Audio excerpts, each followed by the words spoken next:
بسم اللہ الرحمن الرحیم. اعوذ باللہ من الشیطان الرجیم. بسم اللہ الرحمن الرحیم. الرحمن علم القرآن خلق الانسان علمہ البیان. صدق اللہ العظیم. شروع اللہ کے نام سے جو نہایت مہربان و بہت رحم فرمانے والا ہے. اللہ تعالیٰ فرماتے ہیں کہ نہایت مہربان خدا نے اس قرآن کی تعلیم دی ہے، اسی نے انسان کو پیدا کیا اور اسے بولنا سکھایا. تو اللہ تعالیٰ کی توفیق سے، اس کی رحمت سے ہم آج اپنا سبق جو شروع کرتے ہیں وہ پچھلی دفعہ کے جو صفات ہم پڑھ رہے تھے اس کو مزید آگے لے کے چلتے ہیں. ہم نے پچھلی دفعہ شدت کی صفت پڑھی تھی دوسرے سیٹ کی، اور اس میں ہم نے دیکھا تھا کہ اس کے جو حروف تھے وہ اجیدو قطن بکت، اور اس میں سے پھر ہم نے دیکھا تھا کہ 5 حروف قلقلے کے ساتھ تھے. ایک جو تھا حمزہ وہ جھٹکے سے ادا کیا جائے گا اور اس میں جہر کی صفات ہوں گی، اور جو 2 کاف اور تا تھے وہ ہمس کی صفت کے باوجود شدت میں آ رہے تھے اور ان کو ہم نے ہمس کے ذریعے سے ریلیز کیا تھا. اب جو ہم اس کی متضاد صفت دیکھیں گے اس کا وہ رخاوہ کے نام سے جانی جاتی ہے، اور اس کے حروف 15 بنتے ہیں. اس کی تعریف یہ ہے کہ آواز مخرج میں ایسے ضعف کے ساتھ ٹھہرے کہ آواز جاری رہے اور آواز میں ایک قسم کی نرمی بھی شامل ہو. اس سے پہلے ہم نے جو شدت کو پڑھا تو اس میں آواز مخرج میں ایسی سختی اور قوت کے ساتھ ٹھہرے کہ آواز بند ہو جائے. اور پھر اسی کے لیے ہم نے بعد میں دیکھا تھا نا کہ آواز جب بند ہو جائے گی تو اس کو نکالنے کا یا اس کو ریلیز کرنے کے لیے 2 طریقے تھے. ایک تو قلقلہ آیا بیچ میں، اور ایک جو ہے وہ ہمس کے ذریعے سے ہم نے اس آواز کو ریلیز کیا. تو یہ جو رخاوہ ہے وہ شدت کا متضاد ہے، اور اس میں کیا ہے، بالکل اس کے اپوزٹ ہے کہ ایک تو یہ کہ آواز جاری رہے گی اور نرمی سے بھی ادا کی جائے گی. یہ حروف بہت آسانی سے پڑھے جاتے ہیں کیونکہ آواز رواں رہتی ہے اور چلتی رہتی ہے. اس کے جو حروف ہیں وہ ہم مثالوں سے دیکھیں گے. آپ دیکھ رہے ہوں گے ان مثالوں کو کہ سب سے پہلے ہم اگر فا کو لیتے ہیں تو تفعلون، تفعلون.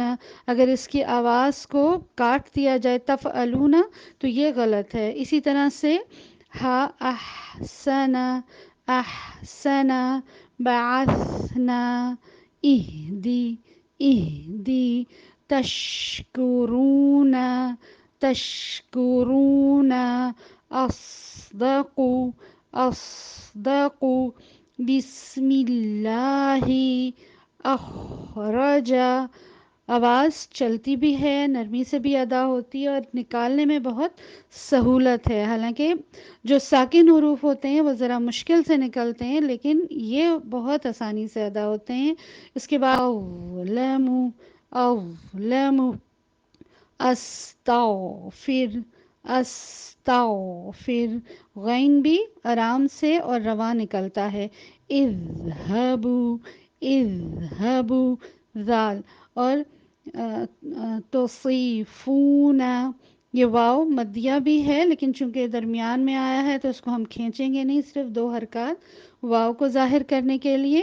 تصیفون، کبیرہم، کبیرہم. با ساکنہ کی، اور پھر زال جو ہے وہ حزنی، حزنی. یضرب، یضرب. تو یہ وہ تمام حروف ہیں جو رخاوہ کے اس میں ساکن حرف آئے. وہ میں نے آپ کو مثالوں کے ذریعے سے بتایا کہ ان آوازوں کو کس طرح سے چلانا ہے اور جاری بھی رکھنا ہے اور اس میں نرمی بھی شامل ہوگی. اب جیسے ہم دیکھتے ہیں صوت کو، اگر ہم دیکھتے ہیں تو صوت کی جو صفات ہے اس میں ہمس بھی آ جاتا ہے. اس میں ایک اور حرف یہ صفیر یعنی کہ سیٹی کی آواز بھی اس میں آتی ہے، اور یہ رخاوہ بھی ہے. تو یعنی کہ جیسے صوت کو اگر ہم دیکھیں تو اس میں 3 صفات ہمیں یوں مل جاتی ہیں، اور آگے بھی ہم اس کا جو مطالعہ کریں گے تو اور صفات کا بھی ہمیں پتہ چلے گا. اور یہ جو تینوں صفتیں ہیں صاد میں ہمس ہے، صفیر ہے اور رخوا ہے. تو یہ تینوں نرمی سے ادا ہونے والی اور سہولت سے نکلنے والی صفات ہیں، اس لیے صاد جو ہے وہ بہت آرام سے ادا ہوتا ہے. شدت اور رخاوہ کے درمیان جو صفت ہے وہ توسط کہلاتی ہے، اور اس توسط کے جو حروف ہیں ان کو حروف متوسطہ بھی کہا جاتا ہے. اور اس میں کیا ہوتا ہے کہ آواز مخرج میں، اس کی جو تعریف ہے وہ یہ ہے کہ آواز مخرج میں نہ پوری طرح بند ہوگی اور نہ پوری طرح جاری ہوگی، یعنی کہ درمیانی کیفیت ہے. شدت میں آواز پوری طرح بند ہو جائے گی، رخاوہ میں پوری طرح جاری ہو جائے گی، اور جو متوسط حروف ہیں ان کی ادائیگی درمیانی کیفیت سے کی جائے گی. اس کا مجموعہ 5 حروف پر مشتمل ہے، جو کہ یاد کرنے کے لیے، سہولت کے لیے اس کو ایک مجموعے کی شکل میں متعارف کروا دیا گیا، اور وہ ہیں لن، عمر، یعنی کہ لام، نون، عین، میم اور را. تو یہ وہ حروف ہیں جو درمیانی کیفیت سے ادا ہوتے ہیں.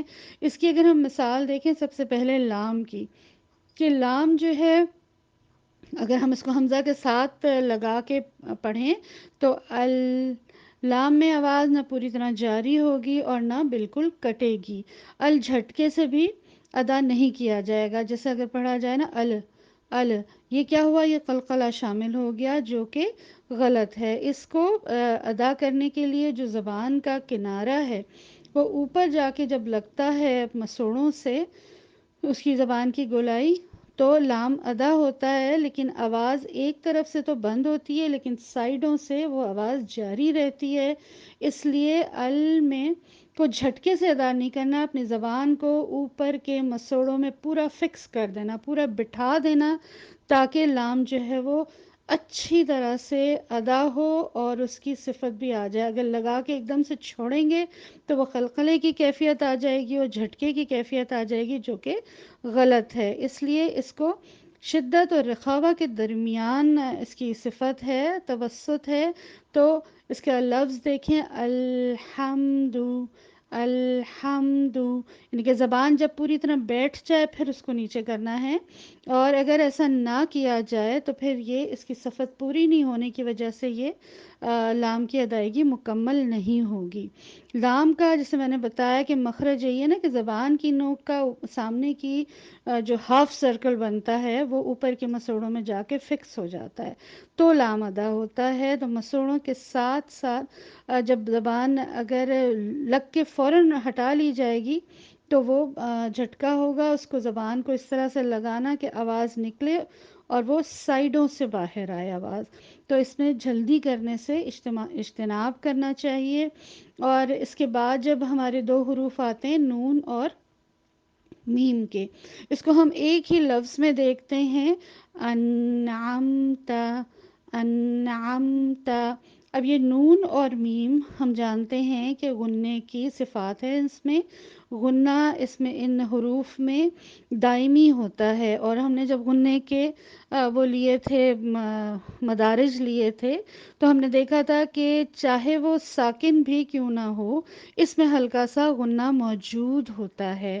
تو اس میں یہ ہوتا ہے کہ جب زبان نون کے مخرج پر لگتی ہے جا کے اوپر مسوڑوں پر تو مخرج تو بند ہو جاتا ہے، لیکن نون کے لیے پھر وہ جو ناک سے آواز نکلتی ہے اس کی وجہ سے توسط کی صفت آتی ہے. لیکن اگر جیسے ہم اس میں غنہ نہ کریں، ان نہیں، بلکہ زبان کو لگانا ہے نون کے مخرج پہ اور آواز پھر ناک کے ذریعے سے باہر آئے گی. اسی طرح سے اگر میم کو ہم دیکھیں تو میم میں بھی یہی کیفیت ہے کہ دونوں ہونٹوں کے بند ہونے سے میم ادا ہوتا ہے. اب آواز تو جیسے ایک طرح سے بند ہو گئی، لیکن غنے کی صفت کی وجہ سے وہ آواز ناک کے ذریعے سے باہر آئے گی. تو غنہ بھی جب اس میں شامل ہو جائے گا تو یہ حرف توسط کی خصوصیت رکھیں گے. پھر ہم دیکھتے ہیں اس میں کیا ہے، عین ہے. عین جو ہے وہ حلق کا درمیانی حصہ اس کا مخرج ہے. حلق کے جیسے ہم مخارج میں پڑھ کے آئے ہیں کہ حلق کے 3 درجے ہیں، وسطی حلق، ادنیٰ حلق، وسطی حلق اور اقصی حلق. تو جو ادنا حلق سے جو وسطی حلق سے نکلتا ہے وہ عین کا مخرج ہے، عین، اور عین کو بھی چلانے کے، کیونکہ اندر سے نکالنے والی ایک بات ہے نا، کسی حرف کو حلق کے اندر سے نکالنا ہے تو اس کو آواز کو چلانا ضروری ہے. جب آپ اس آواز کو چلائیں گے تو وہ ظاہر ہوگی، ورنہ کیا ہوگا کہ پھر وہی والی جھٹکے والی بات آ آ. لیکن اس کو آواز کو اس طرح سے چلانا ہے، اعبدو اعبدو. اس میں وہ توسط بھی آ گیا اور عین کی سمجھ بھی آئی کہ اچھا یہ عین نکالا جا رہا ہے. اگر اس کو چلائیں گے نہیں تو عین واضح نہیں ہوگا. اس کے بعد پھر را آتا ہے، تو را میں بھی کیا ہے، آواز جو زبان اوپر لگتی ہے را کے مخرج پر تو بند ہو جاتا ہے، مخرج بند ہو جاتا ہے. لیکن جو سامنے یعنی کہ جو زبان کی نوک کے پاس کا وہ ہے نا، وہاں سے درمیان سے ہلکی سے جو جگہ بنتی ہے، کیونکہ را کا مخرج یہ ہے کہ زبان کے کنارے اوپر جا کے لگیں گے. تو جو درمیانہ والا حصہ ہے، آپ امیج میں دیکھ سکتے ہیں، جو درمیانہ والا حصہ ہے وہاں سے آواز باہر آتی ہے اور یہ آواز بھی تھوڑی چلتی ہے، جیسے ارسل ارسل. ٹھیک ہے، نہیں اور جلدی نہیں، بلکہ تھوڑا سا ٹائم دینا ہے ان حروف کو، تو پھر را اچھا ادا ہوتا ہے. اب ہم یہ دیکھتے ہیں، اس چارٹ میں آپ دیکھ رہے ہوں گے کہ ان تینوں صفات کی، یعنی کہ ایک تو اصل صفات ہیں، پھر اس کی متضاد ہے، اور اس کے درمیانہ ایک مزید اس میں صفت ہے. تو ان تینوں صفات کو ادا کرنے کے لیے جو دورانیہ ہے وہ رخوہ کا سب سے زیادہ ہوگا اور شدہ کا دورانیہ سب سے کم ہوگا. یعنی کہ چاہے وہ جھٹکے سے ادا کیا جائے، چاہے وہ اس کے ساتھ قلقلے کے ساتھ ادا کیا جائے، اس کا دورانیہ سب سے کم ہوگا. اور جو متوسط ہے اس کے ان حروف کی ادائیگی میں ایک درمیانی کیفیت ہوگی کہ نہ آواز بہت لمبی جاری رہے گی اور نہ بالکل کاٹ دی جائے گی.